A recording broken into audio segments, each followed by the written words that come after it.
Assalamualaikum warahmatullahi wabarakatuh. Selamat pagi anak-anak. Semoga kalian selalu dalam keadaan sehat walafiat. Pada pertemuan kali ini kita akan mempelajari tentang sistem reproduksi pada manusia, subbab pembelahan sel.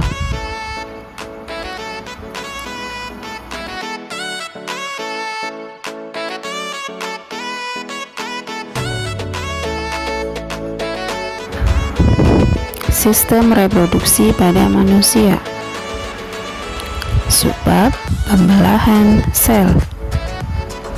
Kompetensi dasarnya adalah menghubungkan sistem reproduksi pada manusia dan gangguan sistem reproduksi, serta penerapan pola hidup yang menunjang kesehatan reproduksi.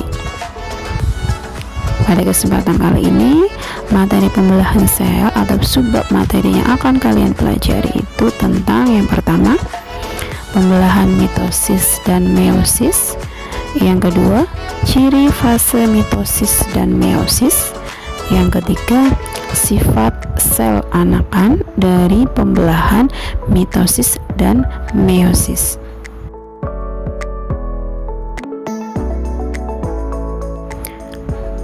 Materi pada sistem reproduksi manusia itu kurang lebih ada sekitar 9 ya. Nah, ini secara lengkapnya. Nanti setiap pertemuan akan kita pelajari sampai keseluruhan dari bab ini kita bisa menguasai.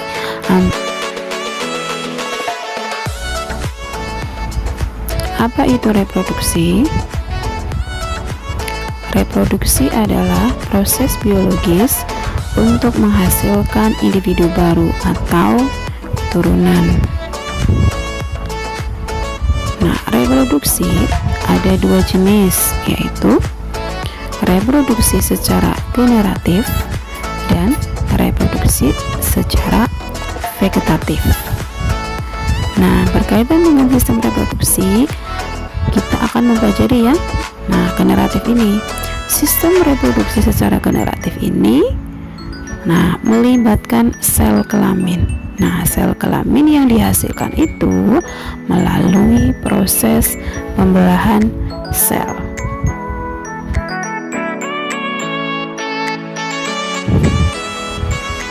Apa itu pembelahan sel? Pembelahan sel adalah proses perbanyakan sel. Contoh dalam kehidupan sehari-hari kita bisa mengamatinya, yaitu tentang pertambahan tinggi badan. Nah, kalian dari bayi, anak-anak, remaja, dewasa, dan lansia itu kan yang tadinya tinggi badannya mungkin hanya 30 cm ya ketika lahir, kemudian beranjak menjadi anak-anak, remaja, dewasa, dan sekarang sudah kelas 9 tentu akan bertambah tinggi. Nah, pertambahan tinggi badan kalian itu disebabkan karena apa? Karena sel-sel dalam tubuh kalian itu mengalami pembelahan sehingga bertambah banyak dan mengakibatkan tinggi badan kalian semakin banyak. Yang kedua, yaitu kuku yang semakin panjang. Nah, kuku kita kalau misalkan dipotong nanti akan panjang lagi, dipotong akan panjang lagi. Kenapa? Karena di dalam kuku itu, sel-sel dalam kuku itu mengalami pembelahan sehingga akan semakin bertambah banyak ya, menyebabkan kuku kita akan panjang lagi meskipun kalian sudah memotongnya secara periodik. Kemudian yang ketiga tentang rambut semakin panjang ya. Rambut semakin panjang ini juga contoh nyata adanya pembelahan sel dalam tubuh kita, yaitu dalam rambut kita. Kenapa rambut yang kita sudah dipotong panjang lagi, sudah dipotong juga panjang lagi? Kenapa? Karena sel-sel dalam rambut itu mengalami pembelahan sel, mengalami proses perbanyakan sel sehingga akan bertambah panjang. Kemudian contoh yang keempat itu pada proses penyembuhan luka. Kalian kan pasti pernah luka, tergores atau apapun itu ya, misalkan seperti contoh yang digambar itu adalah contoh luka pada tangan. Beberapa saat nanti akan sembuh dengan sendirinya, beberapa hari akan sembuh dengan sendirinya, akan yang tadinya sobek sedikit nanti akan rapat kembali. Itu disebabkan karena adanya pembelahan sel atau perbanyakan sel di sekitar jaringan tangan kita yang luka, sehingga sel-sel yang baru terbentuk itu akan menutup luka kalian.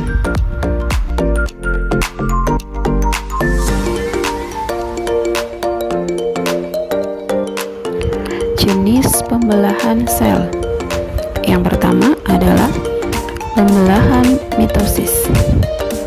Pembelahan mitosis adalah pembelahan sel yang menghasilkan dua sel anakan dengan sifat identik atau sama dengan induknya, serta memiliki jumlah kromosom yang diploid. Pembelahan mitosis itu terjadi pada sel tubuh atau nama lainnya adalah sel somatik. Fungsinya pembelahan mitosis ini untuk pertumbuhan dan untuk penutupan luka atau regenerasi. Pada pembelahan mitosis itu ada 4 tahapan, yaitu tahap profase, metafase, anafase, dan telofase. Biar kita memudah mengingatkannya, kita bisa menyebutkannya dengan istilah promat. Promat itu singkatan dari P profase, ya, profase, kemudian M-nya metafase, A-nya anafase, dan T-nya telofase, ya, supaya tidak tertukar, supaya mudah mengingatkan. Kalian bisa ingat bahwa mitosis itu ada 4 tahapan, ya, 4 tahapan itu disingkat promat, profase, metafase, anafase, dan telofase.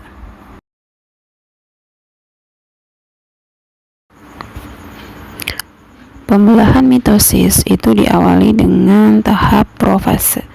Pada tahap profase itu sudah mulai terbentuk jelas kromosomnya, ya, bisa kalian lihat itu yang berbentuk seperti huruf X yang berwarna biru dan merah itu adalah kromosom. Jadi kromosom itu adalah materi genetik, yaitu apa? Informasi genetik yang akan diwariskan kepada anaknya. Meliputi apa? Semuanya, baik secara fisik maupun non fisik. Kalau secara fisik berarti tentang bentuk badan, jadi bisa dari tinggi badannya, warna rambut, bentuk rambut, kemudian kalau dari non fisik itu dari mungkin segi sifatnya, kecerdasan. Nah, jadi hal yang sangat lumrah dan wajar, normal kalau anak itu sangat mirip dengan ibu bapaknya atau dengan orang tuanya, karena di dalam sel itu ada kromosom dan kromosom ini yang membawa informasi genetik yang akan diwariskan atau diturunkan kepada anaknya. Nah, setelah tahap profase itu ada tahap metafase. Ciri-cirinya apa? Bisa kalian lihat. Ciri dari tahap metafase ini terbentuknya benang spindle, ya, yang seperti garis-garis itu. Dan ciri yang kedua adalah kromosom terletak pada bidang ekuator, yaitu terletak di tengah. Nah, setelah metafase, tahap yang ketiga itu adalah anafase. Cirinya apa?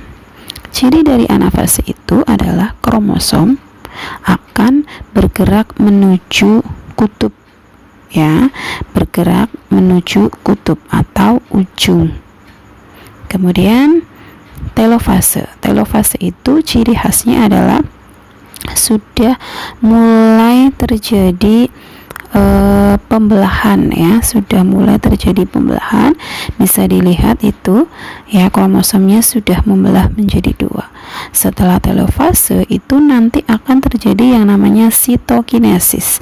Apa itu sitokinesis? Sitokinesis itu adalah pembelahan sitoplasma, sehingga, ya, selnya akan terbagi atau terbelah menjadi dua. Bisa kalian lihat bahwa menghasilkan dua sel anak. Jadi yang tadinya satu membelah menjadi dua dengan jumlah kromosomnya itu diploid.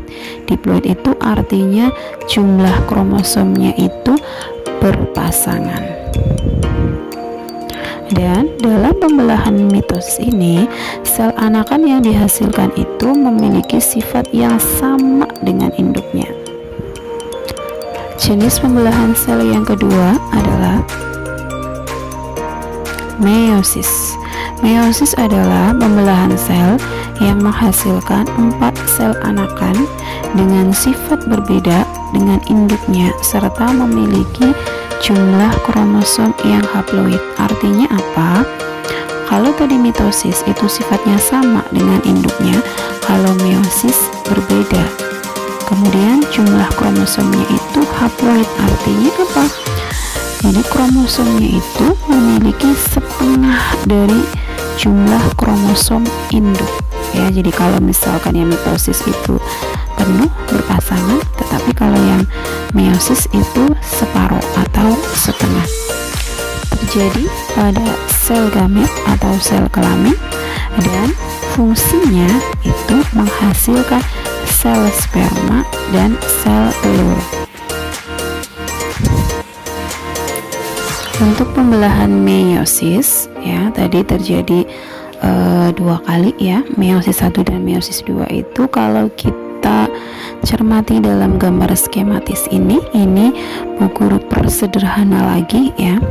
Jadi bisa kalian perhatikan, ini adalah sel induk. Jadi sel induknya ini akan mengalami meiosis 1 ya. Jadi meiosis 1 ini ya meliputi 4 tahap ya, promat 1, profase, metafase, anafase, telofase. Nah, dalam meiosis 1 itu nanti akan dihasilkan 2 sel anak ya, 2 sel anak ini kromosomnya masih sepasang-sepasang.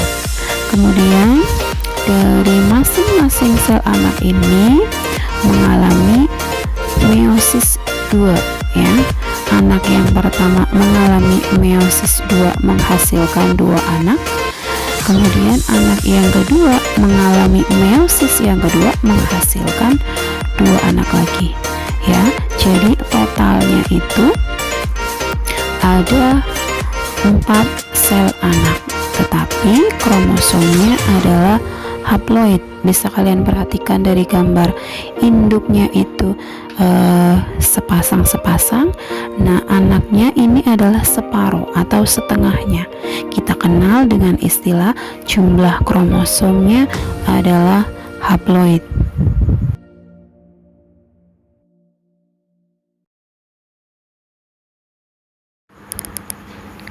Dari pembelajaran yang sudah kita laksanakan tadi ya, dapat kita tarik kesimpulan, beberapa kesimpulan. Yang pertama, sistem reproduksi pada manusia itu melibatkan sel gamet. Sel gamet itu artinya sel kelamin. Kesimpulan yang kedua, sel kelamin dihasilkan melalui proses pembelahan sel.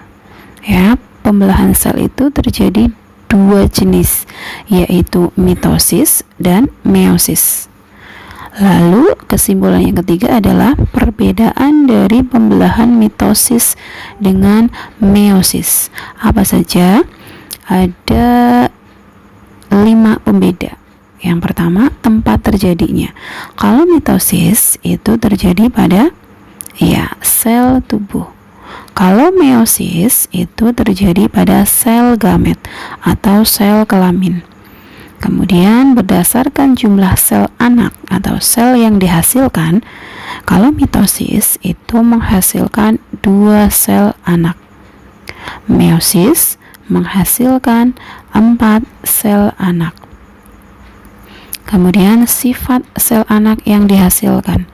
Kalau mitosis sifatnya itu identik atau sama dengan induknya. Kalau meiosis itu berbeda. Kemudian dari jumlah kromosom.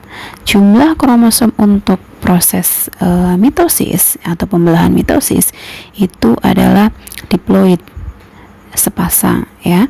Kalau meiosis itu jumlah kromosomnya adalah haploid atau setengah. Kemudian yang terakhir, tujuan atau hasil akhirnya ya. Jadi mitosis itu bertujuan untuk pertumbuhan dan untuk regenerasi sel atau perbaikan sel. Kalau meiosis itu tujuannya adalah untuk menghasilkan sel gamet atau sel kelamin ya. Dari sel gamet atau sel kelamin inilah nanti akan dihasilkan sel sperma dari laki-laki dan sel telur dari perempuan. Untuk mempermudah kalian dalam mempelajari materi ini, ada beberapa istilah asing yang perlu kalian pahami ya. Bu Guru masukkan ke tajuk Kamus Biologi.